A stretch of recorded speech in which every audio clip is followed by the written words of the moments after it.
सहेली।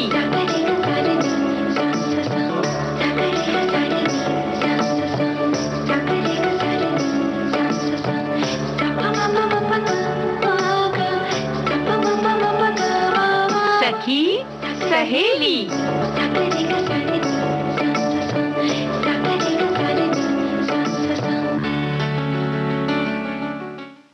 सखी सहेली सुनने वाली सभी सखियों, सहेलियों और श्रोताओं को नेहा शर्मा और आकांक्षा सिंह का नमस्कार। तो आकांक्षा, देखिए बारिश जरा जरा सी शुरू हुई है, कई जगहों पर तो बहुत ज्यादा शुरू हो गई है, कई जगहों पर अभी भी इंतजार जारी है। बिल्कुल। तो बारिश का जो मौसम है अभी आना शुरू हुआ है। हाँ। तो फिर क्या किया जाए? बारिश का मौसम आना जैसे शुरू होता है तो ऐसा लगता है कि कुछ अच्छी अच्छी चीजें बनाई जाए, खाई जाए। नेहा, हाँ, जब बारिश का मौसम शुरू होता है, मतलब जब पहली फुहार जो पृथ्वी पर पड़ती है, जमीन पर पड़ती है, तो जो सोंधी सुगंध उठती है ना जी, मन करता है कि बस ये जो सुगंध है बस यूं ही बरकरार रहे और हम इसका आनंद लेते रहें। लेकिन वैसा होता तो नहीं है। हाँ। कुछ समय बाद जब बारिश जोर पकड़ती है तब वो सोंधी सुगंध जो है वो बाहर की तरफ से आनी बंद हो जाती है। लेकिन तब लगता है कि किचन से, यानी रसोई घर से कुछ अच्छी सुगंध आए तो फिर थोड़ी बात बने। तो आपने हमारी बात बिल्कुल पकड़ ली है। हम चाहते हैं कि बारिश के कुछ गर्मा गर्म व्यंजनों के बारे में आज बात की जाए, लेकिन शुरुआत में नहीं, हम चाहते हैं कि हमारे जो श्रोता हैं, सखियां हैं, वो भी बताएं कि पकोड़े के अलावा, क्योंकि बारिश में कहा जाता है पकौड़ी और चाय ये खा ले जाए। आम बात है, सभी लोग खाते हैं और पीते हैं चाय। तो उसके अलावा क्या बना सकते हैं, क्या क्या वो बनाते हैं अपने घर में, ये तो हमें बताएं साथ, क्योंकि आज का हमारा खास चीज है। हाँ। और आज का हमारा विषय भी है ना बारिश के गर्मा गर्म व्यंजन, तो वो तो हमें बताएं कि उनके घर में ऐसा क्या बनता है गर्मा गर्म। पकोड़ों के अलावा ये चीज याद रखिए भाई, क्योंकि पकोड़ों की रेसिपी तो सबको पता ही है, तो इसके अलावा क्या बनता है। और साथ ही ये भी हमें बताइए कि सच बोले पछताए, जो हमारा एक विषय है आज का, तो क्या कभी सच बोलने की वजह से आपको पछताना पड़ा है, या फिर कभी आपको ऐसा लगा है कि सच आपको नहीं बताना चाहिए था या उसे छुपा लेना चाहिए था? हाँ, तो ये बात भी आप हम तक पहुंचाइए और कार्यक्रम के अंत तक हम इन बातों को शामिल करेंगे, आप जो भी हमें कमेंट्स के जरिए बताएंगे।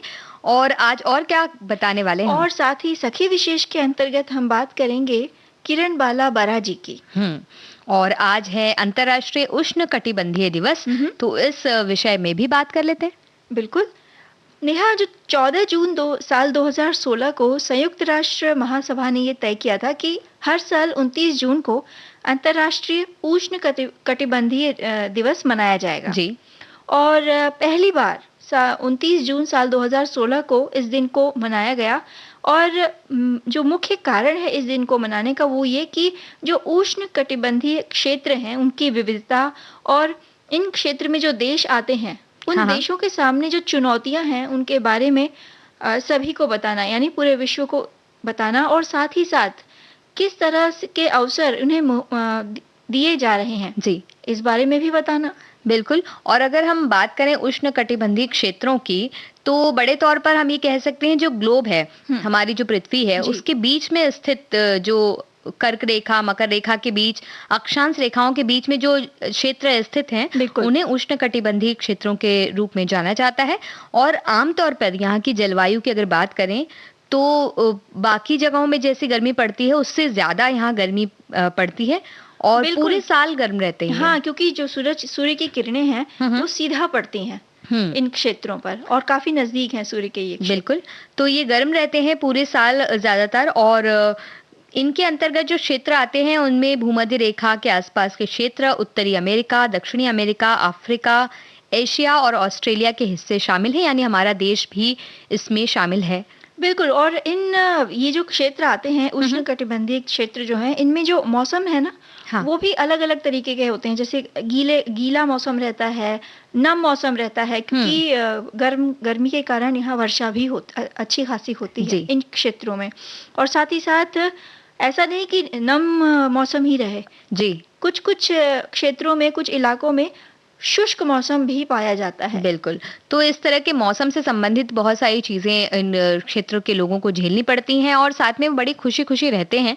और कहा जाता है कि पृथ्वी की जो पूरी जनसंख्या है उसका एक बड़ा हिस्सा उष्णकटिबंधीय क्षेत्रों में रहता है। बिल्कुल। तो इससे संबंधित बातें तो हम कर ही रहे हैं और इनसे ये बातें भी हम जानकारी सबके साथ साझा कर रहे हैं, मौसम का आनंद भी ले रहे हैं। बिल्कुल।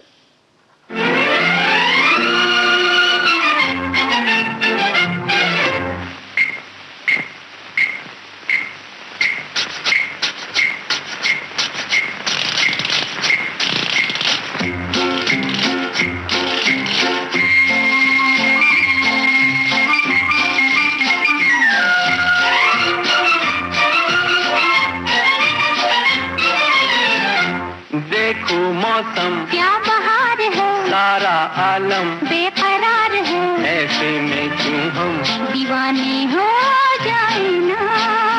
देखो मौसम क्या बहार है, सारा आलम बेकरार है, ऐसे में क्यों हम दीवाने हो जाए ना। छलकी छलकी चांदनी भी है, हल्की हल्की बेखुदी भी है, ऐसे में क्यों हम यहीं पर खो जाए ना।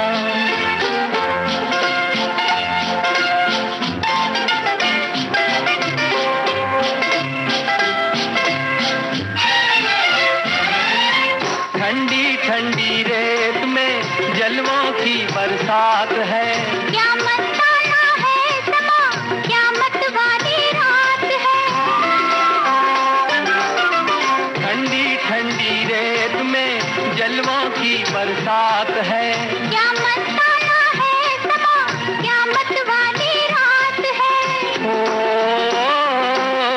सपने बिखरे मोड़ मोड़ पे ताके नैना जोड़ जोड़ के ऐसे में क्यों हम दीवाने हो जाए ना। छलकी छलकी चांदनी भी है, हल्की हल्की बेखुदी भी है, ऐसे में क्यों हम यहीं पर खो जाए ना।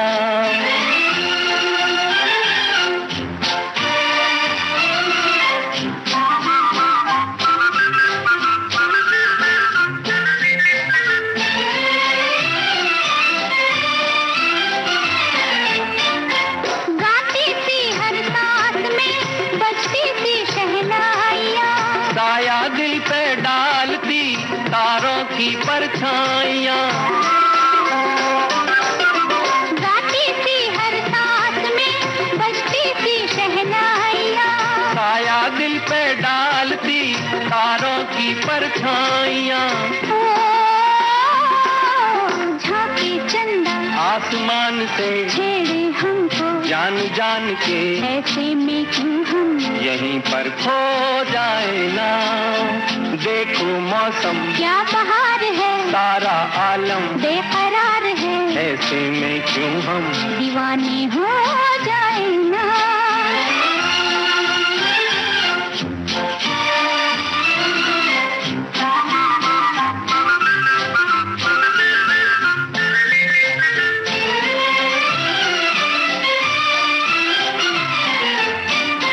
दरिया की हर मौज में अरमानों का जोर है, दिल वालों के गीत का हल्का हल्का शोर है। दरिया की हर मौज में अरमानों का जोर है, दिल वालों के गीत का हल्का हल्का शोर है। ओ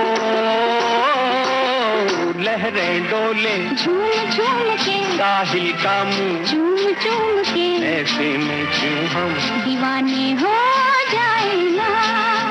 देखो मौसम क्या बहार है, सारा आलम बेकरार है, ऐसे में क्यों हम दीवाने हो जाए ना।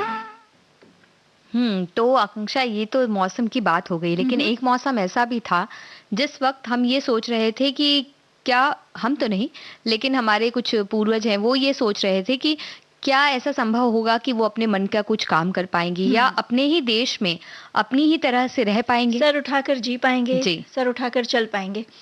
और वो मौसम था नेहा स्वतंत्रता आंदोलन का मौसम, जी। देश को आजादी दिलाने का मौसम। जी।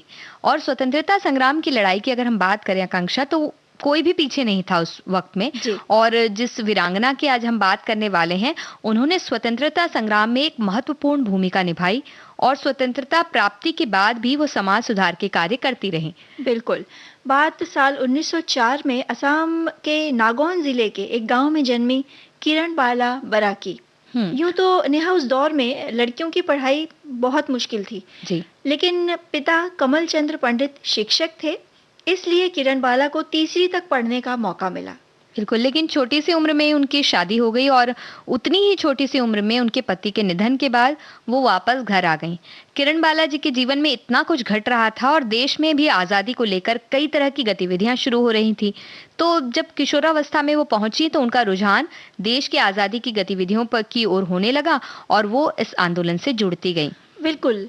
साल 1919 में जलियांवाला बाग जो घटना हुई थी, उसके बाद एक ऐसा दौर आया जहां सामाजिक असंतोष खासकर ब्रिटिश सरकार के खिलाफ बढ़ने लगा आम जन में, और महात्मा गांधी के नेतृत्व में अहिंसात्मक आंदोलनों में लाखों की संख्या में लोग भाग लेने लगे।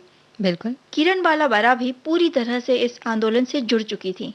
वो आंदोलन के लिए चंदा इकट्ठा करने से लेकर लोगों तक आंदोलन की समझ पहुंचाने का काम किया करती, और साथ ही साथ असम में कई मुख्य क्रांतिकारियों से जुड़ चुकी थी और उनके साथ वो काम भी करने लगी। बिल्कुल, और उन्होंने विदेशी वस्त्रों और वस्तुओं के त्याग के लिए लोगों को जागरूक करने का फैसला किया और इसके लिए जो उन्होंने काम किया वो सराहनीय है। इसके लिए सबसे पहले उन्होंने अपने ही घर की कीमती विदेशी वस्तुओं को आग के हवाले किया। फिर चरखा काटकर वो सूती वस्त्र पहनने लगी। नशीली वस्तुओं के सेवन को रोकने के लिए भी वो जागरूकता फैलाने लगी। और यही वो समय था, यही वो दौर था जब 26 जनवरी 1930 के दिन पूर्ण स्वराज्य का दिन मनाने का फैसला किया गया। कोलियाबोर की 400 से ज्यादा महिलाओं को वो साथ लेकर इस समारोह का हिस्सा बनने के लिए निकल पड़ी और ब्रिटिश पुलिस बीच में आ गई। सभी को रोकने के लिए लाठियां उन्होंने बरसा दी और वो गिरफ्तार कर ली गई। लेकिन गिरफ्तारी के बाद जेल में किरण बाला की तबीयत काफी बिगड़ गई थी। फिर भी उन्हें 4 महीने तक जेल में रहना पड़ा। साल 1932 में उन्हें एक बार फिर गिरफ्तार करके शिलोंग भेज दिया गया, जहां उनकी मुलाकात अंबिका ककाती से हुई।